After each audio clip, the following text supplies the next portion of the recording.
Hello and welcome viewers. तो आज हम बात करने वाले हैं एक ऐसे इशू की जो क्वाइटली इंडिया के इन्वायरमेंट्स के लिए बहुत ज्यादा डेंजरस बन चुका है। हम बात करेंगे अरावली माउंटेन रेंजेस के बारे में। आजकल न्यूज और सोशल मीडिया पर एक बात बार बार सुनने को मिल रही है, अरावली खतरे में है, अरावली खतरे में है। लेकिन सवाल ये है कि असली प्रॉब्लम क्या है और किसी भी एग्जाम की तैयारी कर रहे स्टूडेंट्स के लिए ये इशू इतना इम्पोर्टेंट क्यों हो जाता है। तो सबसे पहले समझते हैं कि अरावली क्या है। अरावली रेंज दुनिया की सबसे पुरानी माउंटेन रेंजेस में से एक है, जो दिल्ली एनसीआर से लेकर राजस्थान और गुजरात तक लगभग 650 किलोमीटर तक फैली हुई है। ये सिर्फ पहाड़ियां नहीं है, बल्कि नॉर्थ इंडिया के climate balance, ground water recharge, forest cover और डेजर्टिफिकेशन को रोकने में एक नेचुरल वॉल की तरह काम करती है।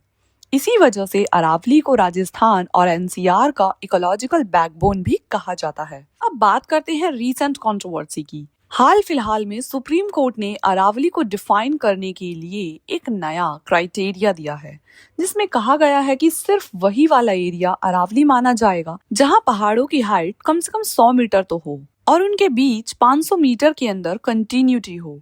इस नए डेफिनेशन के बाद कंसर्न ये उठ रहा है कि जो एरिया पहले अरावली के नाम पर प्रोटेक्टेड था, अब वो प्रोटेक्शन के बाहर हो सकता है। इन्वायरमेंटल एक्सपर्ट्स और एक्टिविस्ट का मानना है कि इस डेफिनेशन का मिसयूज हो सकता है। अगर किसी एरिया को अरावली नहीं माना गया तो वहां माइनिंग, कंस्ट्रक्शन और रियल एस्टेट एक्टिविटीज को ग्रीन सिग्नल भी मिलेगा।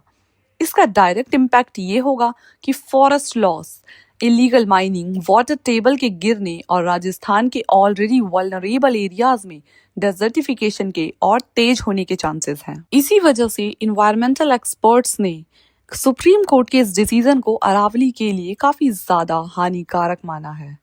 वही दूसरी तरफ गवर्नमेंट का कहना है कि डेफिनेशन साइंटिफिक क्लैरिटी के लिए लाई गई है और इसका मतलब ये नहीं है कि इन्वायरमेंटल प्रोटेक्शन खत्म हो जाएगा। सरकार का आर्ग्यूमेंट ये है कि आर्बिट्रेरी डेफिनेशन की जगह एक क्लियर फ्रेमवर्क होना चाहिए, जिससे इलीगल माइनिंग को बेटर रेगुलेट किया जा सकता है। यानी डेवलपमेंट और कंजर्वेशन के बीच एक बैलेंस बनाने की जरूरत है।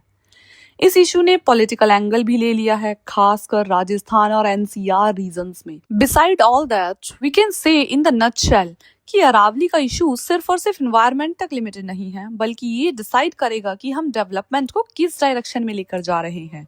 एक तरफ रैपिड अर्बनाइजेशन, माइनिंग और इंफ्रास्ट्रक्चर का प्रेशर है, तो दूसरी तरफ वाटर सिक्योरिटी, क्लाइमेट बैलेंस और long term ecological stability. Aravalli को प्रोटेक्ट करने का डिसीजन अगर आज नहीं लिया गया तो फ्यूचर जनरेशन को भी इसका खामियाजा चुकाना पड़ेगा।